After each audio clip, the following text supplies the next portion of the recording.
Hello, welcome to our D academic point. Okay, आज हम पढ़ेंगे सेट थियरी के बारे में, सेट्स के बारे में।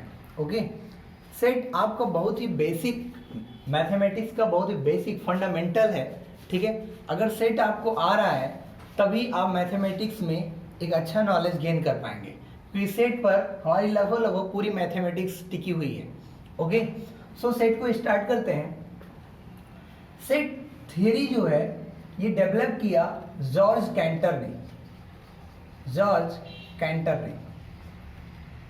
ये बहुत ही फेमस मैथमेटिशियन है। ठीक है, काफ़ी बड़े मैथमेटिशियन हैं ये। इन्होंने सेट को काफ़ी डीप एनालिसिस किया हुआ है और इसके बारे में काफ़ी हायर नॉलेज दिया है हम लोगों को। ठीक है, सो इसके बारे में हम पढ़ते हैं। इसमें पढ़ते हैं पहले सेट होता क्या है। ओके, सेट का डेफिनेशन। ठीक है, well defined collection of objects is called a set. Okay, अगर हम किसी ऑब्जेक्ट्स का, जैसे ऑब्जेक्ट जो है इसको मेंबर हम बोल सकते हैं, मेंबर। ठीक है, इसको हम एलिमेंट बोल सकते हैं। ठीक है, ये सब सेम वर्ड्स हैं। ठीक है, तो जो डेफिनेशन हमारा कह रहा है well defined collection of objects is called a set. जो वेल डिफाइंड वर्ड है ना, ये बहुत इंपॉर्टेंस रखता है। ठीक है, वेल डिफाइंड का मतलब क्या है? वेल डिफाइंड का मतलब ये है, well defined means there is no any doubt to include or exclude the element ठीक है, और मेंबर। ये वेल डिफाइंड का मतलब होता है। वेल डिफाइंड का मतलब ये हो गया कि हम जब हम एक कलेक्शन बना रहे हैं तो उस कलेक्शन में किसी ऑब्जेक्ट को रखें या ना रखें। ठीक है, इस बात का डाउट ये बहुत क्लियर होना चाहिए, यानी कि वही हमारा तब क्या हो जाएगा, वेल डिफाइंड हो जाएगा। और हम पूरा कलेक्शन जब ले लेंगे, ठीक है, तो उसको हम बोलेंगे सेट, बोलेंगे उसको क्या बोलेंगे, सेट बोलेंगे। किसी भी सेट को हम कैपिटल लेटर से लिखते हैं, किसी भी सेट को हम कैपिटल लेटर से लिखते हैं, यानी कि एनी सेट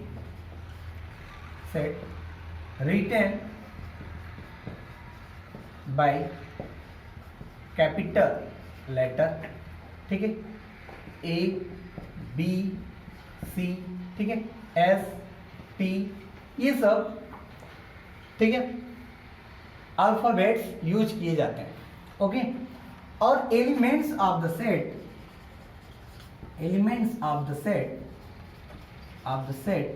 ठीक है, जैसे पहले हम एग्जांपल ले लेते हैं सेट का। एग्जांपल लेते हैं, set of all natural number. Okay, तो इसको नेचुरल नंबर को हम कैपिटल एन से डिनोट करते हैं। ओके, और इसके जो एलिमेंट्स हैं आप जानते हैं, काउंटिंग नंबर्स जो होते हैं वो हमारे नेचुरल नंबर होते हैं, यानी कि 1 2 3 4 5 अप टू इनफाइनाइट। ठीक है, up to infinite it is the natural number. ठीक है, अब हम कोई एक अपने आप से एक सेट बनाते हैं, S A B C D, ठीक है, या एक्स वाई जेड। ठीक है, तो हमारा कहने का मतलब ये है जो एलिमेंट होंगे उनको हम स्मॉल लेटर से लिखते हैं। सेट का जो एलिमेंट होगा, एलिमेंट ऑफ द सेट, ठीक है, are retain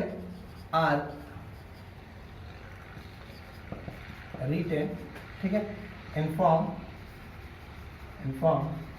A B C D X Y Z. Okay, small letter से लिखते हैं हम। ठीक है, आगे चलते हैं, एक आध और एग्जांपल लेते हैं।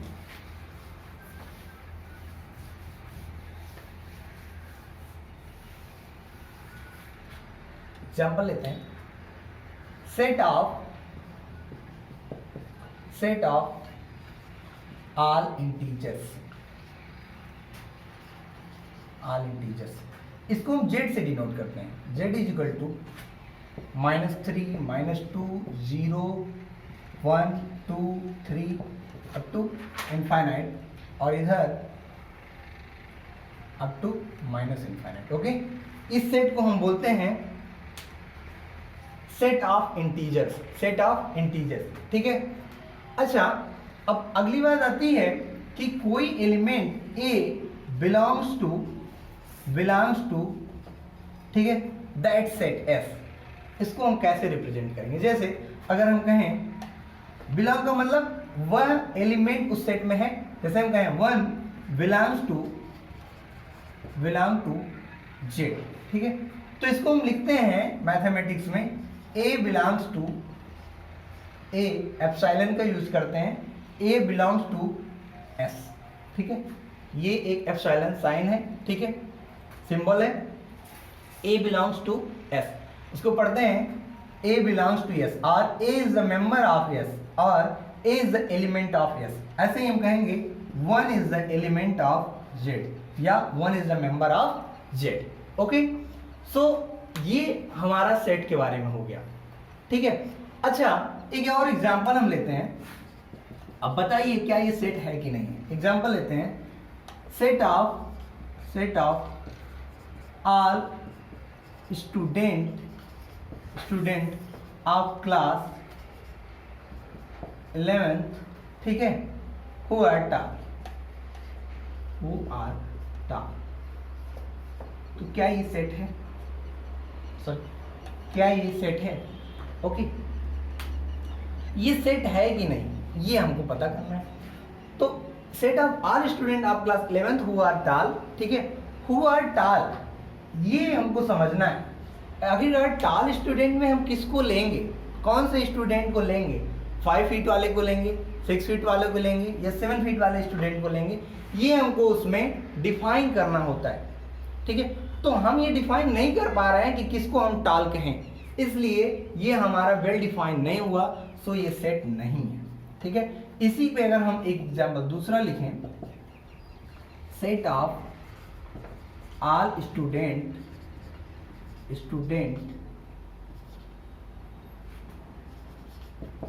Of class 11th of CVS, ठीक है, of my class, of class 11th, ठीक है, set of all student of class 11th who gain 60% in maths. Okay, so हम ऐसे स्टूडेंट का तो सेट बना ही सकते हैं, ठीक है। ऐसे स्टूडेंट को हम छाट सकते हैं जो 60% मैथ में लाए हों, ठीक है, से 60% मैथ में लाए हों, इन यूपी बोर्ड कर सकते हैं, ठीक, यूपी बोर्ड या CBSE बोर्ड, ठीक है। तो ऐसे स्टूडेंट को हम लिख सकते हैं, ठीक है, उनका लिस्ट बना सकते हैं, तो वो हमारा सेट हो जाएगा, ठीक है। तो हमारा सेट वेल डिफाइन होना चाहिए, तभी उसको हम सेट कह पाएंगे, ठीक है। अगला और भी एग्जांपल्स देखते हैं हम। देखिए, सेट हम नेचुरल नंबर को n से डिनोट करते हैं, ठीक है, n is equal to 1, 2, 3, 4, 5, 6 up to infinite, ठीक है। सेट ऑफ इंटीजर को z से डिनोट करते हैं 0, 1, 2, 3 अप टू इनफाइनाइट, और इधर -1, -2, -3 up to infinite. Okay, set of whole number को हम लिखते हैं 0, 1, 2, 3, ठीक है, 4 अप टू इनफाइनाइट, ठीक है। सेट ऑफ प्राइम नंबर को p से आप डिनोट कर सकते हैं, ठीक है, p से डिनोट कर लेते हैं, p इज इक्वल टू आपका 2 से स्टार्ट होता है, ठीक है, प्राइम नंबर 2, क्या 3 है? यस 3 है, 4 नहीं है, 5, 6, 7, ठीक है, 6 नहीं है, 7, 8 नहीं है, 9 नहीं है, 10 नहीं है, 11 है, ठीक है, 13 है, 17 है, ठीक है, 19 है, 23 है, इस तरह से ये प्राइम नंबर हो गया। ठीक है, तो ये डिफरेंट टाइप के हमारे रिप्रेजेंटेशन है, ये आपको ध्यान में रहने चाहिए, याद रहने चाहिए। ठीक है, आगे हम चलते हैं, आगे पढ़ते हैं।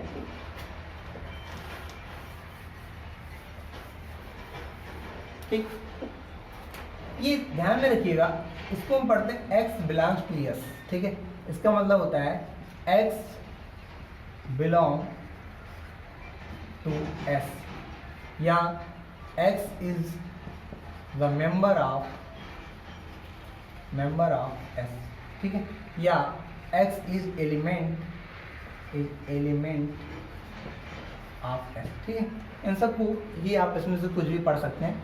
ठीक है, यस कोई सेट है और x उसका मेंबर है। ठीक है, तो उसको पढ़ते हैं, लिखते हैं मैथमेटिक्स में x belongs to s। Okay, आगे चलते हैं। सेट को रिप्रेजेंट करने के दो मेथड हमारे पास, सेट को रिप्रेजेंट करने के दो मेथड हैं। एक मेथड है रोस्टर मेथड। ठीक है, रिप्रेजेंटेशन ऑफ सेट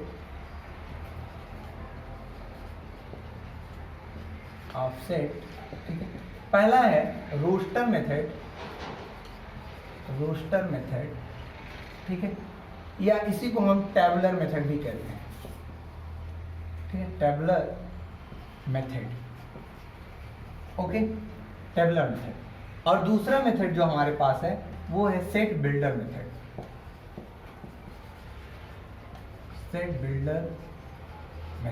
ओके, सो जानते हैं रोस्टर मेथड क्या होता है, किसी सेट को कैसे रोस्टर मेथड में लिख सकते हैं। ठीक है, तो रोस्टर मेथड का मतलब ये है हम सेट के हर एक एलिमेंट को लिखेंगे, लिस्ट बनाएंगे उन सेट के एलिमेंट्स को, और हर एलिमेंट को कॉमा दे देकर लिखेंगे। ठीक है, कॉमा के एक कॉमा के बाद दूसरा एलिमेंट, फिर दूसरा एलिमेंट, ऐसे करके लिखेंगे। ओके, तो किसी भी सेट को हम जानते हैं कैपिटल लेटर से डिनोट करते हैं। अब सेट के एलिमेंट्स को हम कर्ली ब्रेसेस के अंदर लिखेंगे, कर्ली ब्रैकेट के अंदर लिखेंगे। ओके, सो लेते हैं एग्जांपल, जैसे n इज इक्वल टू, ठीक है, ये नेचुरल नंबर का सेट है, तो हम क्या करेंगे, इसके सभी एलिमेंट को लिखेंगे 1 2 3 4 5 6 अप टू इनफाइनाइट। ओके, ये हमारा नेचुरल नंबर का सेट है, ये रोस्टर मेथड से लिखा गया है, यानी कि हर एक एलिमेंट को इसमें लिखा गया। ठीक है, और आप जान रहे इसके बाद 7 आएगा, ऐसे आएगा। ठीक है, तो ये रोस्टर मेथड से लिख दिया गया। इसका मतलब जब हम हर एलिमेंट का लिस्ट बना लें, ठीक है, और उसको एक कर्ली ब्रेसेस के अंदर लिख दें, कर्ली ब्रैकेट के अंदर लिख दें, तो उस मेथड को हम कहते हैं रोस्टर मेथड या tabular method. Okay, roster method या टेबुलर मेथड। ठीक है, इसको एग्जांपल के थ्रू हम समझे। ठीक, देखिए इसके डेफिनेशन में कुछ नहीं है, आप लिख सकते हैं डेफिनेशन। ठीक है, if a set, if the element of a set is written in curly braces, ठीक है, and all element are written one by giving commas, ठीक है, बाय गिविंग कॉमास, ठीक है, then this representation of set is called roster method या roster form. ठीक है, roster form. अगला देखते हैं सेट बिल्डर मेथड। ठीक है, सेट बिल्डर मेथड, इसमें क्या होता है, सेट बिल्डर मेथड में हम किसी भी सेट के एलिमेंट को हम डिनोट करते हैं उसमें कि ये एलिमेंट ये चीज है। ठीक है, ये एलिमेंट ये चीज है। जैसे अगर हम कहें, ठीक है, अगर हम कहें set of all even numbers, ठीक है, इवन नंबर्स, इसको हमको सेट बिल्डर फॉर्म में लिखना है, तो हम लिखेंगे ई से रिप्रेजेंट कर देते हैं इसको, E is equal to curly braces में एक्स, ठीक है, X such that X is even number, X is even number. ठीक है, एक्स इज इवन नंबर, या हम कह सकते हैं एक्स इज, इसी को और लिख सकते थे, is equal to x such that x is equal to 2n, ठीक है, x is equal to 2n where n belongs to integer कह सकते हैं, n बिलोंग्स टू इंटीजर, या हम होल नंबर कह दें, ठीक है। इसके पास क्या आ जाएंगे 0, ठीक है, फिर 2 1 2, 2 से मल्टीप्लाई होगा 4, ठीक है, 6, ये सब आ जाएंगे, such that n belongs to w, ठीक है। n किसको बिलोंग कर रहा है, w को बिलोंग कर रहा है, होल नंबर को बिलोंग कर रहा है। तो ये हमारा सेट बिल्डर मेथड है, ठीक है, ये हमारा सेट बिल्डर मेथड है। इसमें हम कुछ क्वेश्चंस देखते हैं, ठीक है, थोड़ा अच्छे क्वेश्चन देखते हैं। तो आपने पढ़ा कि सेट बिल्डर मेथड जो है वो एलिमेंट्स को कैसे रिप्रेजेंट किया जाता है, ठीक है, वो किसी एक हम वेरिएबल से दिखा देते हैं, पूरे एलिमेंट को डिनोट कर देते हैं, ठीक है। जैसे एक एग्जांपल और देते हैं, ठीक है, सेट बिल्डर मेथड का।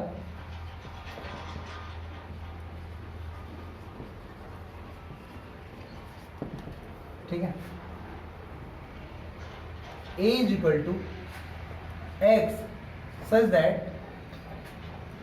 x belongs to r comma x square minus 4 is equal to 0, ठीक है। यानी कि ये ऐसे एलिमेंट्स के सेट हैं, ठीक है, ऐसे एलिमेंट के सेट हैं जो इस इक्वेशन की क्या है, सॉल्यूशन है, ठीक है। इसको हम अगर रोस्टर फॉर्म में लिखना चाहें तो क्या होगा, इसी को सॉल्व कर लें, X square minus 4 is equal to 0, तो एक्स माइनस 2 एक्स प्लस 2 इसका फैक्टर हो जाएगा, इज इक्वल टू 0, ठीक है। This implies X is equal to 2 comma minus 2, X is equal to 2 comma minus 2, this implies A is equal to 2 comma minus 2 comma minus 2। तो ये हमारा हो जाएगा रोस्टर फॉर्म में, ठीक है। ये हमारा था सेट बिल्डर फॉर्म में, ये हो गया रोस्टर फॉर्म में, ठीक है। अगला एग्जांपल देखते हैं, अगला एक क्वेश्चन देखते हैं। कह रहे हैं a is equal to x such that x is A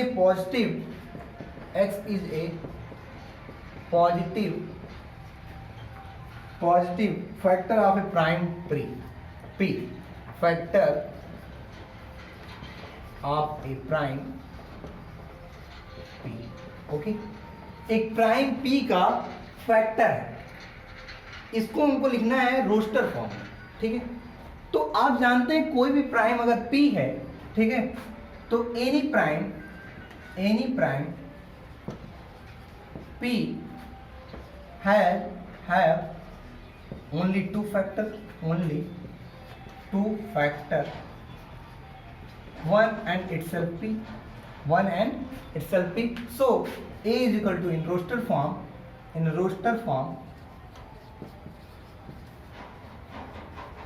a is equal to 1 comma p, ये आंसर हो जाएगा आपका, ठीक है, ये आंसर हो जाएगा। अगला क्वेश्चन हम आपको कुछ करने को दे देते हैं, ठीक है, कुछ क्वेश्चन आपको करने को दे देते हैं, इसको आप फटाफट राइट करिए, ठीक है। Right in roster form, okay, ठीक है। पहला इसमें है a is equal to t such that t cube is equal to t, t belongs to r। दूसरा है b is equal to w such that w minus 2 upon w plus 2 is equal to 3, w belongs to r, ठीक है। Third question है c is equal to x to the power 4 minus 5x square plus 6 is equal to 0, x belongs to r, ठीक है। तो इसके बारे में आप हमको ये आप सॉल्व करें, ठीक है। अगला एग्जांपल देखते हैं। अगला एग्जांपल कई सारे एग्जांपल्स तो हो चुके हैं इसमें, तो इसमें अब हम एम्प्टी सेट को डिफाइन करते हैं, ओके। एम्प्टी सेट क्या होता है, okay. A set which has no any element, which have no any element is called empty set. ठीक है, ठीक है, a set in which no any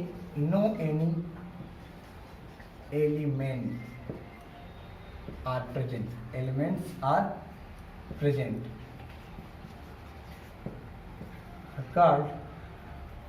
is called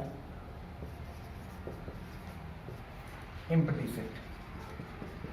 empty set, ठीक है, represented by denoted by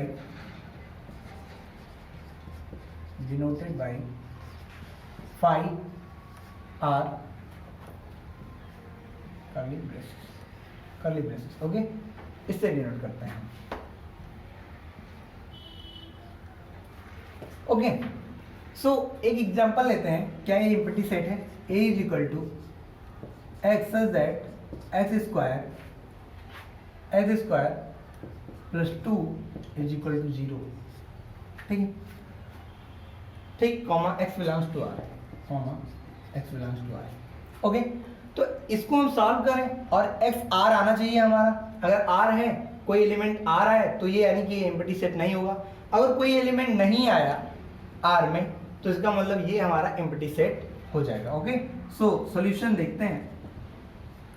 x square plus 2 is equal to 0। ठीक है, यहां से x square is equal to -2, this implies x is equal to under root -2। ठीक है, और under root -2 हमारा ये रियल नंबर नहीं है, ये हमारा रियल नंबर नहीं है, यानी कि कोई रियल सोल्यूशन नहीं दे रहा है। अगर रियल सोल्यूशन नहीं दे रहा है, इसका मतलब this implies a is equal to empty, यानी कि phi r only curly braces से लिख देंगे। ठीक है, ओके, आगे चलते हैं, डिफाइन करते हैं finite and infinite set. Okay, finite set, ठीक है, an empty set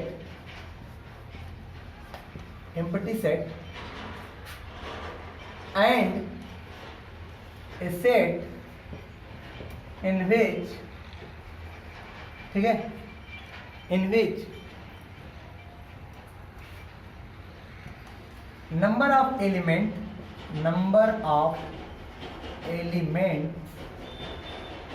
are finite, ठीक है, is called finite set। Okay, ठीक है, ऐसे सेट जिसमें फाइनाइट नंबर ऑफ एलिमेंट हो, ठीक है, या एम्प्टी सेट हो, तो हम उस सेट को कहेंगे फाइनाइट सेट। एग्जांपल के लिए a is equal to x such that x square minus 5x plus 6 is equal to 0, x belongs to r। ठीक है, एक्स बिलोंग्स टू r, तो इसका सोल्यूशन जो होगा वही x होंगे। ठीक है, वही एलिमेंट आएंगे a में, तो x square minus 5x plus 6 is equal to 0, ठीक है, is equal to x minus 3 x minus 2 factor हो जाएगा, is equal to x is equal to 3, 2। ठीक है, this implies a is equal to 3, 2। तो इसमें नंबर ऑफ एलिमेंट 2 हैं। ठीक है, नंबर ऑफ एलिमेंट 2 हैं, इसलिए ये जो सेट है ये हमारा फाइनाइट सेट है। a जो है फाइनाइट सेट है, this implies a is finite set. Okay, a is finite set. अगला है इनफाइनाइट सेट। आपको अगर if a set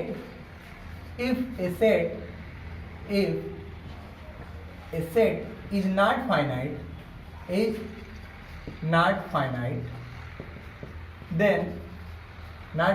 then it is called infinite set। ठीक है, यानी कि उसमें बहुत सारे एलिमेंट होंगे जिनको हम काउंट नहीं कर पाएंगे। ठीक है, मेनी एलिमेंट्स होंगे। ओके, एग्जाम्पल के लिए Z N, ठीक है, W even numbers, odd numbers, okay, ये सब नंबर्स आप लिख सकते हैं 1 2 3 4 5 अप टू इनफाइनाइट, ठीक है। सॉरी ये n हो जाएगा, ठीक है, इसको z कर लेते हैं, okay, minus infinite to -3 -2 -1 0 1 2 3 up to infinite, okay, W में 0 1 2, ठीक है, up to infinite, even number में 2 4 6 8, ठीक है, 10, ठीक है, जो नंबर हमारे 2 से डिवाइड हो जाएंगे, ऑड नंबर में जो 2 से डिवाइड नहीं होंगे, ठीक है, जैसे 1 3 5, ठीक है, 7 9, ठीक है, ये हमारे इवन नंबर के सेट हो जाएंगे, ओके। तो ये हो गया हमारा इनफाइनाइट सेट, ठीक है। तो आज का लेक्चर बहुत ही बेसिक था। इसके बाद हम आगे पढ़ेंगे सबसेट के बारे में, इक्वल सेट के बारे में, और मोर ऑपरेशंस जो इसमें आएंगे, ज़्यादा से ज़्यादा ऑपरेशन जो आएंगे, सेट यूनियन ऑफ सेट और इंटरसेक्शन ऑफ सेट, ठीक है, इस सब में हम बात करेंगे, ठीक है। सो आप चैनल से जुड़े रहें, ठीक है, आप फ़ायदा उठाएं इससे। Thank you.